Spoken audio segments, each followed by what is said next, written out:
Hello and welcome to today's video, where we'll be looking at the achievement for Jurassic World Evolution titled, You'll Never Look at Birds the Same Way.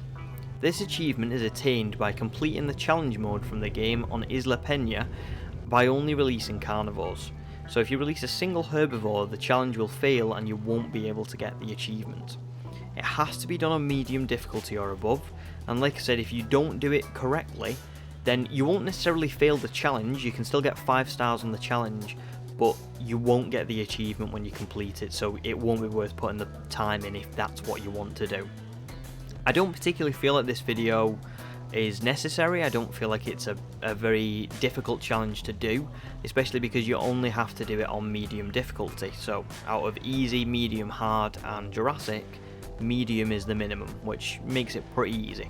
But I thought it was worth going over what I did and going through my little park that I made on Pena because, you know, I'm pretty proud of it. I thought it was a pretty nice park to build, and it can still be a little bit tricky due to the storms and the fact that everything on this island has to be a carnivore because the comfort thresholds tend to be a lot higher than, you know, that of herbivores, and you also have to, you can't really mix and match them the same as you can herbivores, so that unique species is more difficult to hit. So with that being said, let's just jump in and I'll show you what my part was like. Okay, so the way I wanted to structure this video was to not just ramble on about all the different things that are going on in my park, but to actually split it out into different sections so that I can speak coherently and it's easy for anyone to follow along who wants to take the tips for themselves and just run with the challenge. So the first point that I want to get to straight away, very important, is that you want a low comfort threshold in both your early game dinosaurs and your mid game dinosaurs. So carnivores like Carnotaurus, Metrocanthosaurus and Ceratosaurus are all great examples of this because they can have at least 2 of each per exhibit with pretty decent ratings, and they're going to stay in their exhibit throughout any storms that'll hit your island. When you consider that the Hammond Foundation fee never goes down in challenge mode, you don't want your dinosaurs breaking out and ruining that income profit ratio you've got going on. 50, 60, 70% comfort thresholds are all quite reasonable in this game, and they will last you until that 3 or 4 star mark where you can then begin to pump better rated carnivores into your park.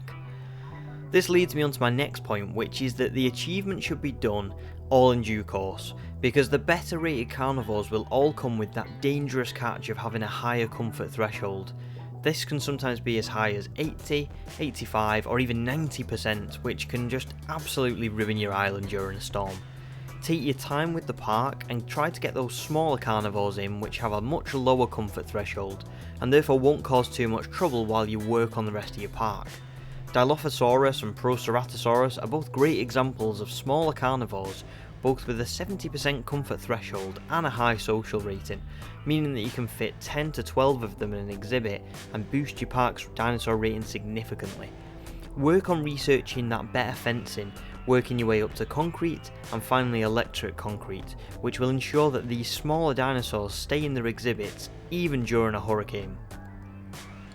Then when you make your way up to that 3 to 4 star mark, it's time to begin bringing in the bigger dinosaurs to really drive home the 5 star rating. In my park, the T-Rex sits at an impressive 428 and the 2 Acrocanthosaurus sits at 700 or so combined, which takes us to over 1,000 between those 3 alone. When you consider that this is a third of the overall dinosaur rating needed, it should be well enough to push you to that 5 star rating if the rest of your park is already up to scratch. It'll also mean that the bigger dinosaurs shouldn't be in their exhibits too long in case any storms hit the island. It's worth noting that obviously if you have access to all of the different DLCs, then you'll have much more choice when it comes to choosing carnivores to fill your park, and it'll be a lot easier. But this challenge can still be completed rather easily in the base game by just following the general advice in this video. As long as your facilities are in check, you'll hit the 5 star rating with no issues, which brings me on to my next point. Facilities are just as essential as the dinosaurs, especially on Pena due to how little space you actually have. Try to use the 3 best guest facilities in the restaurant, clothes shop and arcade, which will equally and adequately cover the food, drink, fun and shopping ratings. These need to be situated close to the hotel, of which you'll only need 1 on Pena, the viewing galleries and the arrival gate. As long as they're close in proximity to these 3, then your facility rating will soar. A monorail is also absolutely imperative on Pena, and as you can see in my park, this stretches from right by the entrance across most of the exhibits, in turn improving the dinosaur visibility rating, and it also has several key stops by certain areas of the park, whether it's the bottom section or the hotel. You've also got to ensure that your island is covered with emergency shelters in case of any storms, which will strike several times over the course of your playthrough. The higher your difficulty, the more frequent these storms will be, so I suggest completing this on the minimum difficulty required, which is medium. Other factors to consider when choosing a greater difficulty is that the more difficult your challenge is, the higher your dinosaur requirements will be, and the more money the Hammond Foundation will take from you. So just do yourself a favour and complete this achievement on medium difficulty. Unless you just enjoy pain and heartache, in which case, good luck. So the next point is about making the most of your space, and I know this is insanely obvious when you're talking about a small island like Pena, but when I'm saying this I mean you should quite literally not leave any space out when it comes to this challenge. The reason we need to consider this even more so than usual on Pena is that carnivores usually require more space than herbivores. If we take a look at my T-Rex, she's barely satisfied with the space in her exhibit, and when we see the size of the exhibit, it's actually pretty big, especially considering we're on Pena. There's a fine line between too much and too little on this island. If we use too much, then we're really going to struggle to hit the dinosaur and facility rating because we'll have less space for more things.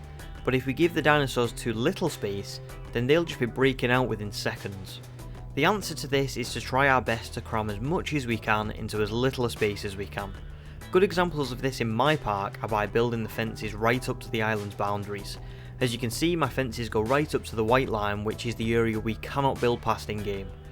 Another is by using just one Hammond creation lab for the entire island with a small holding area, so that you can release dinosaurs and then they can be tranked and moved to their own exhibit. The Metracanthosaurus exhibit is right down the middle of this small, thin area where none of the facilities could actually be placed anyway due to the size constraints. And my monorails also make it possible to get down to the bottom of the park without any pathing down there. Now when you take all of these things into consideration, we've saved a lot of space in different areas of this park, so much so that I actually hit the 5-star rating before I filled my final exhibit. I think the last point I'd like to make is that using electric concrete towards the end of the challenge will save lives, quite literally in the case of your guests, but also probably your own. Prioritise replacing your old fences with electric concrete for the Dilophosaurus and any other small carnivore you use over the bigger carnivores. So in my park, the larger carnivores would be the T-Rex and the 2 Acrocanthosaurus. Then you've got your medium ones like Carnotaurus and Metracanthosaurus or possibly Ceratosaurus. And then you've got your smaller ones like Dilophosaurus and Proceratosaurus. Now this sounds like madness, but let's do the math here. Power stations are large and bulky, meaning that you'll likely only be able to have 2 for the majority of your challenge. If you've collected all the fossils you'll need, then I suppose you could remove the fossil and expedition centres to add a 3rd like I did, but the likelihood is you'll be playing most of your challenge with just the 2, and you'll only be able to attain the large power station towards the end of your challenge. I currently have in my park 10 Proceratosaurus and 6 Dilophosaurus, for a total of 16 combined, whereas I have 2 Acrocanthosaurus and 1 T-Rex for a total of 3. Given that the larger carnivores are bigger and easier targets to tranquilise during a storm, especially if you're doing things manually, and they will likely break through your fences easily no matter what strength they actually are, even if it's electric concrete, it makes more sense to provide the stronger fencing on the larger volume of smaller carnivores. The likes of Dilophosaurus will struggle to break through electric concrete due to the strength, and they also have that lower comfort threshold of 70%, meaning that they'll take some time to start breaking the fences anyway. Compare this to the larger carnivores, which will just immediately start to break out due to that high comfort threshold of 85% plus, and your answer here is that when a storm hits, you should just tranquilise your larger dinosaurs with those higher comfort thresholds and move them to another point of their enclosure once the storm has passed. I can guarantee you that catching 3 large dinosaurs is easier than catching 16 smaller ones in the grand scheme of things, and I obviously learned this from experience. Not only that, but the welfare penalty of having those larger ones, tranquilized for a little while will definitely be far, far less than if you let 16 small carnivores get out and kill countless guests, wreak havoc all across the park. Just trust me on this one. That's pretty much all I have to say when it comes to this particular challenge mode. It's not too difficult, and if you take your time and don't rush, you'll find yourself hitting the 5-star mark about 4 hours or so in. At least I did, and this was my first attempt, so maybe you could bring it down a bit. The par for medium difficulty is 3 hours, but you do have to bear in mind that using carnivores only does add on extra time, as more planning is required, and it'll take you longer to reach each of the star milestones, as the carnivores are not only more expensive, and you have less at your disposal, but it is going to be a slow burn in terms of releasing them and trying to get as many out to hit those star marks.